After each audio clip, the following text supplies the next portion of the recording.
obstáculos que yo creo que encontramos la mayoría para reconocer esto. Soy tal como Dios me creó, ¿no? Porque tendemos a vernos todo el rato como un cuerpo y en nuestra relación con los demás estamos tratando a los demás como cuerpos separados y los demás nos están reforzando la idea constantemente. Entonces yo en mi propia experiencia, cuando he tenido experiencias más cercanas de la unión, o de unión, siempre ha sido porque he estado estudiando, he estado muy activo en trabajos individuales de atención plena. Y entonces de repente a lo mejor estás en una biblioteca, te vas al servicio, pero de repente te parece todo un sueño, sientes que no hay separación, pero todo ha venido de la no relación con los demás. Sí. O estar en meditación y tener esas sensaciones de unidad, de expansión, todo eso. Entonces el problema que veo en todo esto es que vivimos en un mundo de relación, entonces la verdadera prueba está ahí, ¿no? Sí. No cuando estás solo meditando, cuando estás estudiando, sino cuando estás con el vecino, te dice lo que te molesta, como decía aquí la compañera, ¿no? Empiezas a sentirte molesto y empiezas a verte otra vez como un cuerpo, a ver al otro como otro cuerpo separado y das creencia a la separación. ¿Cómo luchar contra eso? Sí. Obviamente no luchando. Bueno, obviamente. ¿Cómo se enfoca eso? ¿Cómo se enfoca mejor eso? Sí. Eso no invalida la experiencia instante santo, milagrosa corrección de una percepción unificada en un instante de meditación o un instante de soledad. Pero claro, sales de ahí... Claro. Y de hecho, todos tenemos instantes, atisbos, ¿no? De intemporalidad, de unidad, etc., ¿no? Lo que sucede es que no podemos sostener la experiencia. Parece como que entramos y salimos de ella. Y el curso ofrece una explicación muy buena para esto. El motivo por el cual tú puedes experimentar un insight profundo, un instante santo, y luego entrar en absoluta contracción, rabia, ira, competencia, etcétera, porque alguien te dijo, indica que la mente sigue soñando, o sea, la mente sigue generando imágenes, forma, debido a que hay un contenido que no ha sido sanado. Entonces, claro, nos podemos encerrar en una cueva y nos podemos dedicar a meditar por siglos.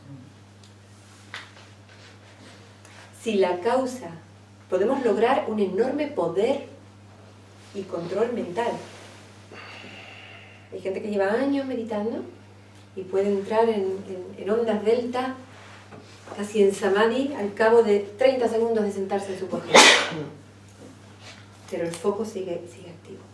Entonces, el curso propone esta explicación detallada. El curso te dice, a ti te ha sido dado para tu sanación tu hermano. Claro, yo no sé aquí, quizá alguien pueda contar su experiencia, yo cuento la mía. A mí al principio del curso de milagros, cuando me hablaban de mi hermano, me daba una rabia que no te puedes imaginar, porque yo decía, es que yo tengo hermanos a los que no tengo, pero que ni las más mínimas ganas de llevarme el regalo del cielo. Y si la salvación pasa por ahí, no la quiero, mira. Efectivamente. Pero claro, aquí se nos está enseñando una técnica, ¿no? Una técnica de observación. Nada humano me es ajeno. No es posible que yo vea ahí un hermano que me produce ira, por ejemplo, y que eso no tenga nada que ver conmigo. Eso me está llamando. Me está diciendo, tengo un dato que ofrecerte. Te traigo el regalo de la información de cómo está tu mente. Entonces, a medida que vamos confiando en el proceso, vamos diciendo, bueno, pues vale, voy a ver qué veo aquí, qué siento aquí. Y sobre todo, ahí nace algo que es definitivo, mi voluntad. Cuando yo encuentro la conexión con mi voluntad, esa que me dice, yo quiero, deseo ver esto de otra manera, yo deseo aquí, en medio de una interpretación egoica en la que ya tengo un culpable identificado ahí fuera, en el que ya tengo una reacción, efecto de sentir en mí que parece confirmar que efectivamente ha habido un ataque, etc. Cuando alguien es capaz de conectar con su voluntad ahí en medio y decir, yo quiero ver esto de otra manera, yo estoy dispuesta a poner esto en duda, aunque ya lo esté sintiendo, aunque ya me esté hirviendo la sangre, yo quiero ver esto de otra forma. Ahí se está invocando un poder muy grande. Pido corrección, ¿no? Pido corrección, efectivamente. Entonces ahí se nos ofrece una técnica, una práctica, y se nos dice,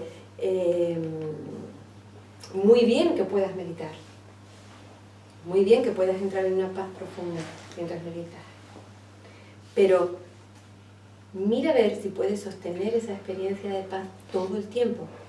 Si no, aún hay lecciones de perdón. ¿Por qué? Pues porque aún hay límites a tu paz.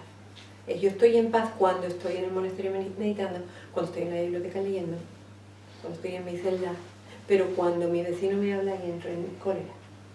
Luego mi paz es frágil, es impermanente, es la paz del mundo, la que tiene un opuesto, que se llama conflicto. Yo no quiero esa paz, no me conformo con esa paz, no es digna de mí. Mi paz es la total, la absoluta, la que nada puede perturbar, no importa qué, una crucifixión, por ejemplo. Y no logra que yo me salga del centro de mi ser, porque ahí es donde yo he establecido mi hogar, en esa roca.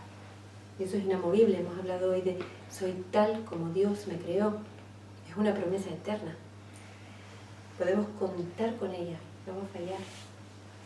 Entonces, yo no me conformo con poder experimentar la paz en determinadas circunstancias, porque eso es una meta muy... Yo voy a por la paz total, aquella que ninguna circunstancia externa o que involucre a mi cuerpo, incluso la muerte de mi cuerpo, puede alterar. ¿Quién soy yo más allá de este cuerpo que creo ser? Claro, es que yo estoy sosteniendo mi identidad como cuerpo. Por eso no puedo luchar contra ello, porque mientras yo me perciba como un cuerpo, es totalmente infructuoso que yo niegue esto. Y de hecho en el curso se nos advierte, no caigas en negar que eres un cuerpo, porque ahora mismo sería una forma de negación completamente inútil. Tú ahora mismo te experimentas como cuerpo y es muchísimo más operativo que utilices esta experiencia de identidad física, individual, para practicar y aplicar el perdón. Eso sí, porque caemos mucho los estudiantes de curso de milagros, cuando todavía no entendemos la enseñanza, en decir, no soy un cuerpo, pues eso significa que no tengo que experimentar sed, no tengo que experimentar hambre, no tengo que experimentar deseos sexuales, porque cuando los experimento me siento como que estoy traicionando mi enseñanza, etc. ¿No? Caemos en ese tipo de negación. No sirve para nada, porque la causa sigue activa y encontrará la manera de generar forma. Y mientras más reprimido, más brotará con fuerza. No se lucha así. Lo que se hace es que se comprende. Pero cuando estoy hablando de comprensión aquí no me estoy refiriendo al entendimiento dualista, ¿no? De yo entendiendo algo, sino profundizo en una comprensión profunda de cómo son las cosas, de quién soy yo. Y eso hace que todos los efectos de la separación desaparezcan por sí mismos, sin tener que estar incidiendo en ellos. Yo no tengo que negar mi realidad como cuerpo, sino tengo que entender cuál es la dinámica profunda de la mente que me lleva a identificarme compulsivamente con una identidad física. Y entrar en una dinámica proyectiva de disociación, de negación, de proyección, un diálogo que no para, que me está interpretando continuamente, un diálogo porque decimos, ahí hay fuera personas que refuerzan mi idea de que soy un cuerpo. Y no es así. Hay un diálogo interno en mi mente que se empeña continuamente en confinarme a la identidad física. Para eso tengo experiencias de dolor, tengo experiencias de ataque, tengo experiencias de miedo, de defenderme, creencias. Vivo en el mundo de las creencias. Es un pensamiento, el yo es un pensamiento. Y todo aquello con lo que creo que puedo proteger, dar placer, adornar al yo, es pensamiento también. El curso me llama a parar, como cualquier otra técnica espiritual realmente. Cuando practico la meditación hago lo mismo. Me detengo en el testigo epónimo y observo cómo pienso. El curso hace una descripción detallada de cómo opera la mente pensante. Y no te dice, detén el pensamiento, no pienses así, eso está mal. No dice nada de eso. Te dice, exponte la explicación hasta que se produzca una comprensión profunda que haga que todo sane, todo encaje. No se lucha. Y mientras estamos convencidos de ser cuerpos y reaccionando como cuerpos a circunstancias externas, pues lo utilizamos como experiencia de perdón. Y ya está. Y no nos atormentamos con ideas y juicios de yo no debería ya estar sintiendo estos deseos porque yo soy un avanzado estudiante de curso de milagros, o yo no, eso no, ahí no caemos en ese tipo de evaluaciones. Además eso da realidad a lo que no eres. Claro, efectivamente. Lo que refuerza otra vez el personaje, efectivamente. que está eufórico, culpable. Exacto, exacto. Y de hecho, el ego, una de las cosas que hace, y yo estoy segura de que todos los que estamos aquí podemos identificar esa estrategia, es generar culpa en torno a nuestro nuevo personaje, identidad espiritual perdonador. Ahora he sentido ira y no debía, ahora he sentido este deseo y no es propio de mí porque no soy un cuerpo y yo ya lo sé. Culpa. Culpa, y además parece una culpa legítima, pues, puesto que yo ahora he aceptado como propósito el perdón, pues parecería que este tipo de experiencias no están en consonancia con mi nueva función.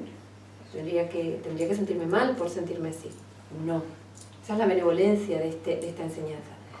No nos dice, métete en una autocomplacencia de manera que tú te consientas, que la mente divague, que tú... No. Tiene que haber una determinación, un foco, un propósito, un compromiso interno. Nunca con una fuerza externa, con un dogma o una doctrina, sino tú contigo, con practicar el perdón, con estar vigilante y observar tu mente. Pero no se trata de que renuncies a nada. Se trata de que niegues tu realidad física mientras sea para ti una evidencia. No, se trata de que la transformes en la experiencia de perdón. ¿No crees que también tiene que ver un poco no, bastante con la atención? Porque yo veo que todo se produce a través de procesos que tienen que ver con la atención. Por ejemplo, cuando parece que consistiera en retirar la atención de todos los procesos mentales que generan ese mundo ahí fuera. Y justo al retirar la atención de esos procesos mentales y de ese mundo que estoy generando fuera, se revelara el otro, la otra naturaleza que permanece inconsciente, ¿no? Pero que no pueda aparecer en el consciente hasta que retire la atención de la otra, ¿no? Sería como hacer inconsciente el mundo, sí. Hacer inconsciente, sí. Para que Cristo aparezca en mi consciente, ¿no? Sí, y más que hacerlo inconsciente es que podamos entender su insubstancialidad. Eso es, ir más allá de él, no hacerlo inconsciente. Que podamos darnos cuenta de mirar su realidad. Que ese mundo está vacío de contenido real, que es un simple efecto proyectado como una imagen sobre una pantalla. Evidentemente es siempre un tema de atención. Yo siempre voy a experimentar aquello sobre lo que yo deposito mi atención. Por eso es esa famosa toma de responsabilidad. Porque yo estoy teniendo la experiencia que estoy eligiendo, a la que estoy eligiendo atender. Donde yo pongo mi atención. Y claro, cuando el curso se encuentra con nosotros, tiene que emprender la ardua tarea de convencer a la mente de que deje de poner la atención de la forma en que lo pone, obsesiva, adictiva, sobre las imágenes del mundo. Es muy literal, decimos muchas veces, cuando decimos y debemos considerarnos como adictos severos, heroinómanos, de los juicios. Me he acordado de pronto que hace años yo le decía a Sergio, oye Sergio, yo esta lección de perdono el pasado de mi hermano, lo que digo es perdono el pesado de mi hermano.